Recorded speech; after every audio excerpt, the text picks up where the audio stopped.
Hello everybody, this is Gavin at Vernunzio Uptown Music, and I'm going to show you how to put a calfskin head on a more smaller size banjo. This is a melody banjo. But the reason I want to talk about this is because some of you may not have a flesh hoop that's the exact size of the rim.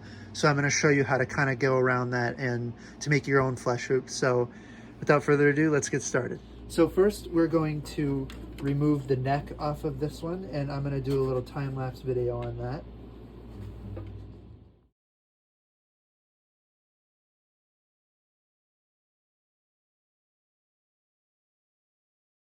Now that we have the neck off and we have just the pot, we're going to start to take all of the hooks and nuts off.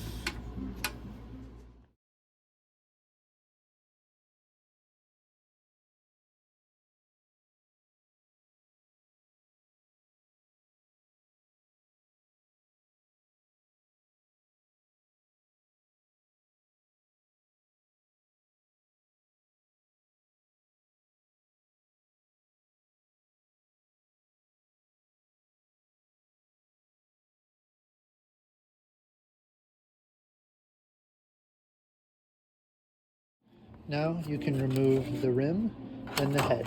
Here's how you're going to make the flesh hoop. I have a large size flesh hoop for about a 11 or 12 inch pot, and what I'm going to do is I'm going to wrap it, take both ends and wrap it around the length of the pot, or the circumference. Then I'm going to make a mark where they meet, so I can know where to cut the end off to make it even.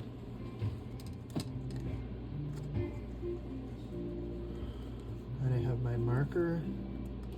I'm just going to mark it right about here.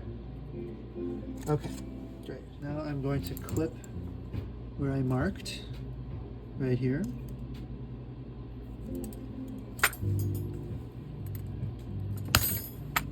Great. And here's the important step.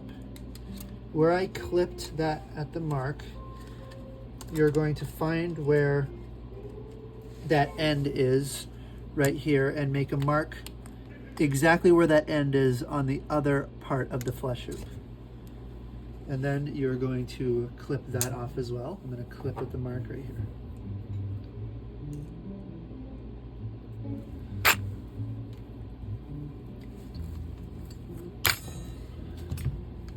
And now you have a big enough flesh hoop.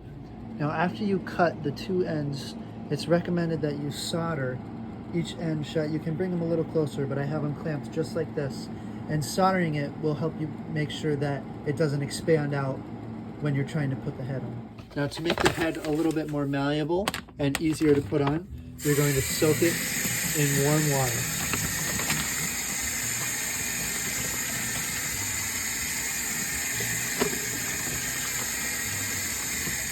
Once you have the calfskin head over the pot, you're going to want to put your flesh hoop over the calfskin head like this, so it kind of looks like a little bit of a drum.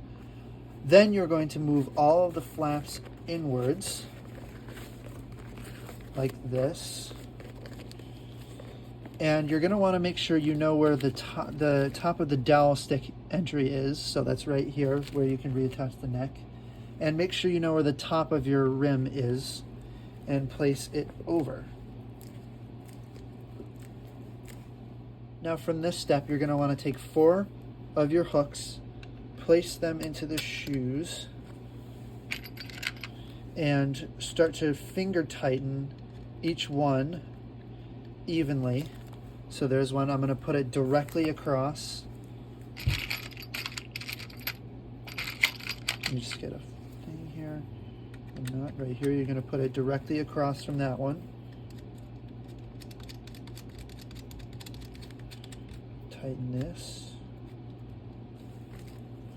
Now you're going to kind of make like a star pattern. This is going to be the beginning of setting the calfskin head onto the pot, so it goes evenly. And like I said, you're only finger tightening.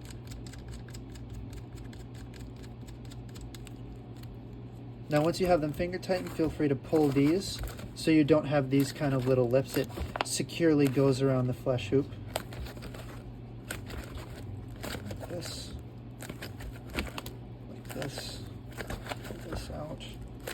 And try and make it as best as you can. It's okay if a little bit hangs over, because that will fix itself once you get into the final stage of tightening it. Now you're going to want to put all of your hooks back on. So I'm going to do a time lapse of that right now.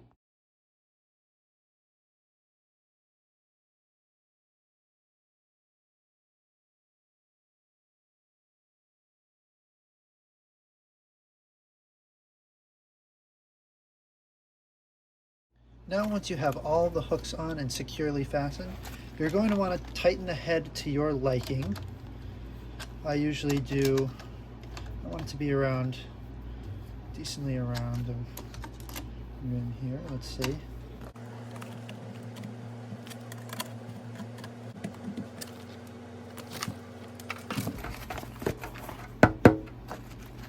Now when you're done tightening the head to your liking, you're going to want to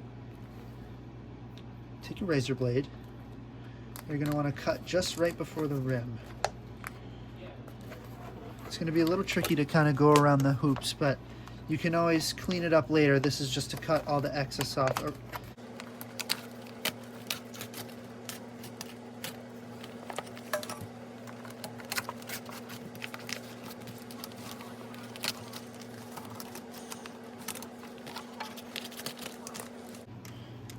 Now that you have all the excess cut off, you can kind of neaten out this trim and very gently cut all the extra excess off, which I will show you. To get a really nice trim, you're going to want to go just around like this. It's okay if you can see a little bit stick out. Again, you can always neaten it up further as you like, but you're just going to want to go right against the rim and watch out for the hooks and make sure you don't get the razor blade caught on the hooks, or most importantly, you don't catch the razor blade on the actual head itself, which I've done before. But you know, it's a learning curve and you'll get used to it. So I'll do a time lapse of this right now.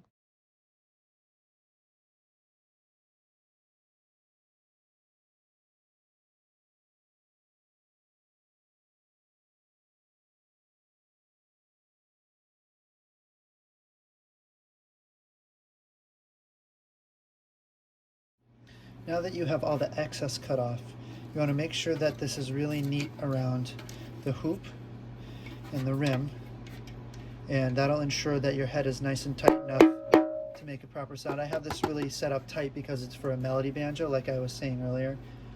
And now you can put the banjo back together. Now that we have the head on and the instrument all back together, we can hear what it sounds like.